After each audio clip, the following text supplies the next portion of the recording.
अस्सलाम वालेकुम नाज़रीन, मैं आज तुहाडे वास्ते बड़ी इंटरस्टिंग वीडियो लैके हाज़र होया जी। वीडियो मुकम्मल देखा जे बड़ा मज़ा आएगा इंशाल्लाह। मुकम्मल मालूमात देंगे वाण की वटाई। देखो जी, मुंज दरियाई इलाकों के मुंज के बूटे बहुत ज़्यादा होंगे। इनू कट्ठा किया जाता है, कट्ठा करके लिया के इस तरह गुटियाँ बना के देखो जी, इन्हें मुढ़ साड़े गए ने इत्थे। ये मुढ़ अग ला के ज़रा यदी समझ लो थल्लों सख्त होंदा ना, ओदी जिहड़ी मुढ़ होंदा उन्होंने साड़ के और सख्ती ख़त्म कर दी जाती है। उस तो अगला प्रोसैस इहदा जिहड़ा है, इहदी कुटाई की जाती है। यह तुहाडे सामने नरम किया गया है। तो इस तो अगे नाज़रीन देखो तुसीं, इसमें उधरों प्रोसैस चुक के लैके आके इत्थे ते अगला प्रोसैस किया जाता है। इनू हल्का हल्का कुटिया जाता है।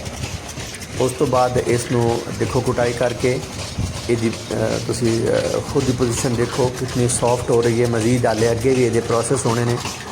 मैं तुहानू बड़ी अहम मालूमात देने जा रहा। माशाअल्लाह बहुत ज़बरदस्त काम है। देखो जी, फन होंदा है। किसी भी काम का फन होवे उन्होंने दाद दी जानी चाहिए और उस फन का एक अपना ही मज़ा होंदा है। देखो किस तरह मेहनत हो रही है, बहुत ही ज़्यादा मेहनत वाला काम है। और जो इस तो बाद इसका रिजल्ट मिलता है वो भी असी अगे तुहानू वीडियो के विखाने और असी जाके बाज़ार विचों वो खरीद के ले आने। तो नाज़रीन तुसी देखो कितनी मेहनत की जा रही है, कितना मुशक्क़त वाला काम है। और ए तुसी प्रोसीजर चेक करो, मशीन चेक करो, कमाल। इस मशीन के तुसी स्टाइल चेक करो, ज़बरदस्त।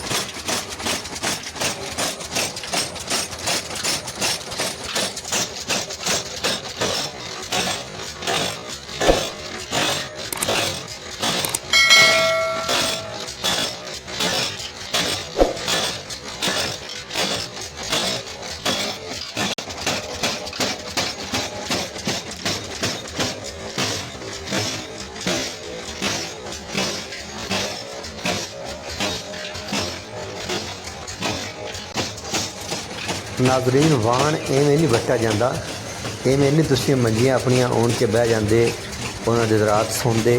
ये पिछे बहुत मेहनत होंदी है। इस मुझ नूं कट्ठा किया जाता है, कट्ठा करके लिया के प्रोसैस किया जाता है। प्रोसैस तो बाद देख लो तुसीं मुझ नूं किस देखो रेशम तरह इस इन्होंने ये बनाए ने। देखो माशाअल्लाह क्या बात है जी, क्या ही मेहनत वाला काम है जी। इस तो बाद आके वाण वट्टिया जाता है। यह देखो जी मशीनां चलदियाँ पईयां ने, इन्हां मशीनां दे उत्ते वाण वट्टी जा रहे हैं। यह दोस्त अहबाब, यह नरम रेशे खूबसूरत प्योरीफाई करके लियाते गए जिहड़े धागे नुमा इनू सिलैक्ट किया जाता है कि ए पोजीशन दे विच आके हुण ये वाण वट्टन दे काबिल हो गए ने। मतलब एवें समझ लो कि जिहड़ी अगर असी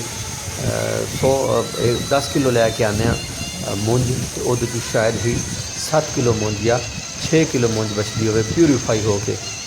उस तो बाद यह सारा वाण वट्टिया जाता है।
अगर इतनी मेहनत करने तो बाद इस मेहनती की मेहनत अगर ना मिले तो इसमें कितना दुख होएगा।